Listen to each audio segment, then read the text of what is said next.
Podemos gravar? Vai dar o play? Ok. Fala cremoso, fala cremosa. Eu sou o professor Rodrigo Pensador. E esse é o canal TE, História e Educação. Hoje nós vamos fazer uma reflexão de um pensador, talvez um dos mais importantes filósofos do Iluminismo, Immanuel Kant. Nós vamos falar um pouquinho sobre a ética em Kant. Você tem ideia do que ele pensa? Sabe o que ele propôs, que revolucionou, que mudou o pensamento, que é diferente de Platão, diferente de Aristóteles, que é diferente dos sofistas, que é diferente do pensamento medieval?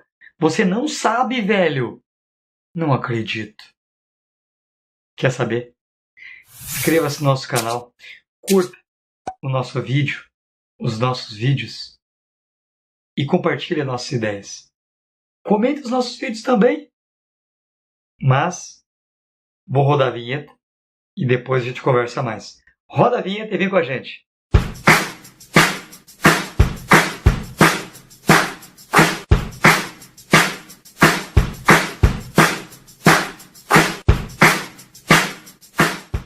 Mexe, mexe, mexe o cadeiro. Ponta do dedo na palma da mão.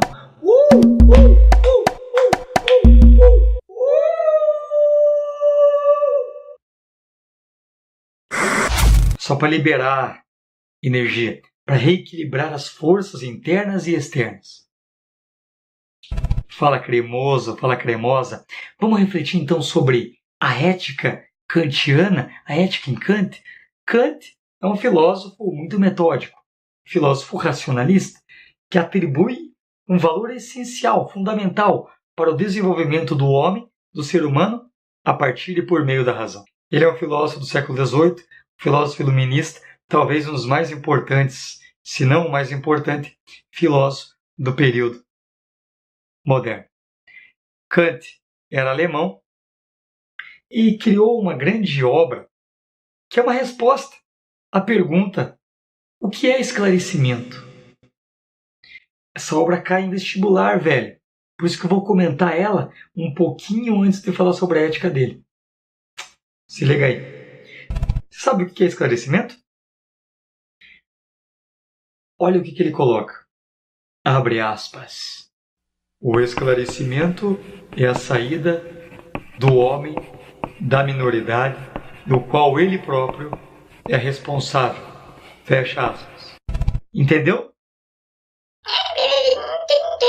Então presta atenção, velho. Presta atenção. Ele está dizendo que esclarecimento é a saída do homem da minoridade. Quando eu saio da minoridade, eu estou na maioridade. Senhor, mas o que é maioridade? O que é minoridade? O que é esclarecimento, velho? Eu não estou entendendo nada. Relaxa. Você está com o professor Rodrigo Pensador. Você está em boas mãos. Fique com a gente. Você vai saber. Esclarecimento vem do verbo esclarecer, tornar claro. O que traria essa luz? O conhecimento. É a razão. Para o Kant, esclarecimento é o período do conhecimento, o período da transparência. Como assim, professor, transparência?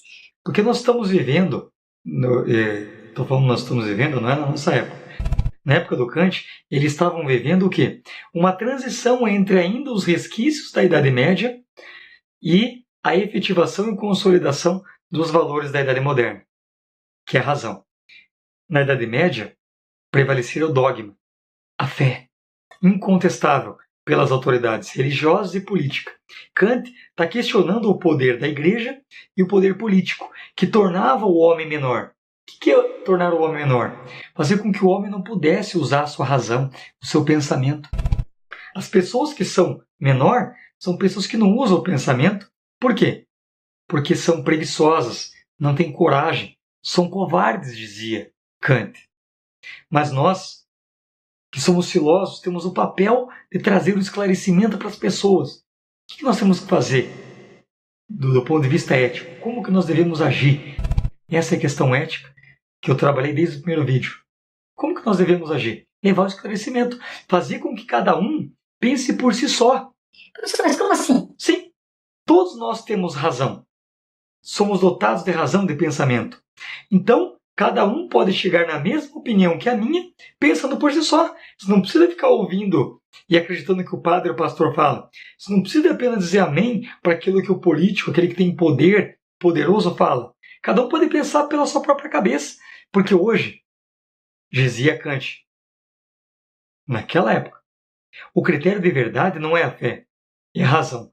E se todos têm razão, todos podem conhecer e chegar na mesma verdade. Olha que legal! A razão, ela pode fazer com que todos nós entramos num quê? Num entendimento comum. Nós podemos viver em sociedade porque compartilhamos algo em comum, que é o conhecimento. E o conhecimento, a razão, conhecimento que vem da razão, ela pode criar leis morais, criar princípios éticos para a gente viver bem. Entendi, professor. Mas o que ele traz de novidade, além disso? Essa é uma boa questão. Está preparada para saber? Vem comigo. Maravilhoso, maravilhosa, cremoso. Vamos filosofar. Vamos. Foco no Enem. Foco no vestibular. Você vai passar. Quem está te assessorando sou eu. Acredite, vai dar certo. De maneira leve, solta, sem pressão. Porque conhecimento é paixão. Desculpa aí, rimei. Aqui também é DJ. Eu sou fera. Certamente que sim. Lindos, o que o professor está dizendo é o seguinte. O Kant é o criador de uma corrente ética denominada deontológica. A ética deontológica. O senhor está me confundindo. Olha o que está escrito aqui. Deontológica. Vem do quê? Deon, do grego dever. Lógica, vem de logos, razão, pensamento, conhecimento, estudo. Então, ele vai criar uma ética fundada no dever. O que quer dizer isso? Se cada um pensar por si próprio, se cada um puder ter autonomia, por meio da razão, nós vamos criar leis que podem ser entendíveis por todos. Ou seja, uma característica das leis morais que eu crio, estou falando lei do direito, pode até se transformar numa lei positiva depois. Positiva no sentido de implementada, criada, desenvolvida pelo Estado. Mas primeiro, nós precisamos do quê? Por meio da razão, sermos autônomos. Por que nós somos autônomos? Nós podemos pensar por nós mesmos. Porque nós somos livres. Então, se cada um pode se autolegislar, criar leis morais, nós podemos entrar no entendimento. Então, para o Kant, o que é essencial na hora de a gente desenvolver princípios éticos? Ou para saber se o princípio ético que eu vou criar, desenvolver por meio da razão, da reflexão, é coerente. Ela tem que passar por dois princípios. O princípio da universalidade, olha aqui, da universalidade e o princípio da humanidade. Como assim, professor? Tem que ser válido para todos e tem que levar o ser humano como a finalidade da minha ação. O ser humano nunca pode ser um meio. O senhor prova isso. O Kant criou uma obra chamada O Uso da Razão Prática, que é um tratado sobre a ética. E nessa obra ele vai colocar isso. Olha uma frase que ele cita que tem a ver com esse pensamento, que eu acabei de citar para vocês, está de acordo com essas duas características, que é a universalidade e a humanidade. Sobre o primeiro, sobre a humanidade, abre aspas, haja de tal modo que a máxima da tua ação sirva como uma lei universal de conduta. Fecha aspas. Que palavra linda. Professor, eu sempre sonhei em ter um namorado que falasse essa linguagem sofisticada. Mano, cremoso que está me ouvindo, pegou essa? Você dominando filosofia, você pode dominar também o amor. Uau, sensacional. Bem louco. Entenderam o que o professor falou? Então é aí que ele está dizendo o quê? Por mais que você não concorda com a minha opinião, você pode entender isso. Então, toda regra moral só é verdadeira se for válido para todos. Vamos dar um exemplo. Mentir é ético. Do ponto de vista racional, como que eu posso provar que mentir é errado? Vamos para o teste? O teste da universalidade? Se todo mundo mente, eu não consigo saber quem está falando a verdade. Se eu não sei quem está falando a verdade, eu não sei o que é mentira. Ou seja, vai haver conflito. Então ele não passou pelo critério da universalidade. Eu tenho que generalizar. Como que seria se eu generalizasse esse princípio ético? Vamos dar um exemplo. O senhor é errado a matar? Se todo mundo matar, como vai estar a sociedade? Percebam? Não passa pela universalidade. Então não é ético. Segundo princípio, humanidade. Vamos entender o que ele quer dizer com isso. Abre aspas. Haja de tal modo que a humanidade seja vista sempre como um fim, nunca como um meio. Fecha aspas. Ou seja, toda ação só é ética e válida se, além dela for universal, ela for o quê? Levada em conta o ser humano como fim. Vamos dar um exemplo. Professor, na minha sala eu adoro fazer amizade com as amigas. Qual que é a tua intenção? Você quer fazer amizade com elas porque você tem um interesse em pegar as minas, velho? Ou porque ela é um fim em si mesmo, o ser humano? Deu para entender? Vamos dar mais um exemplo. Imagine que você está andando na rua e uma menina deixa cair o celular. Você, menino, pega e devolve. Se você pega e devolve porque você gostou dela e quer que ela dê em cima de você, achando que você teve uma atitude bonita com isso, isso não é ético. Porque você utilizou uma atitude que poderia ser ética como um instrumento. Ou seja, você usou ela como um meio para atingir um fim que é individual. Então ela foi um meio. Então você não visou a humanidade como um fim. Então não é ético. A corrupção é um caso muito claro para você entender que não passa pelo crivo do que da humanidade e nem da universalidade. Conseguiram entender a ideia do Kant? Para ele, todas as leis devem ser um dever. Deve ser criada a partir de uma vontade. Essa vontade não tem a ver com desejo.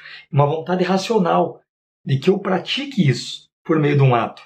Mas primeiro é criada e elaborada pela razão, que é universal. Então o Kant não está preocupado com a finalidade, né? No sentido assim, eu vou fazer isso para ganhar aquilo. Eu tenho que fazer porque eu devo fazer. Porque essa é a melhor atitude a ser feita. Eu não tenho que pensar na consequência da minha ação.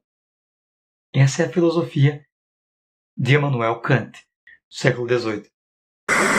Cremosa, cremoso. Encerramos aqui mais uma videoaula. Deixe suas dúvidas nos comentários, críticas, sugestões. Curta o nosso vídeo. Compartilhe os nossos vídeos e ideias.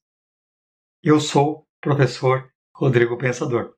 O próximo vídeo vai ser o mais revolucionário de todos, porque nós vamos falar do Nietzsche.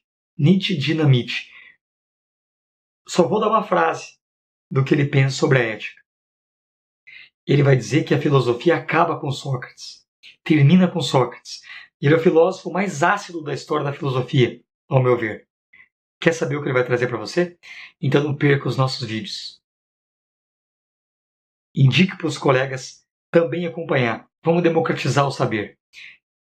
Esse canal é feito para você, é por você e é para mais ninguém.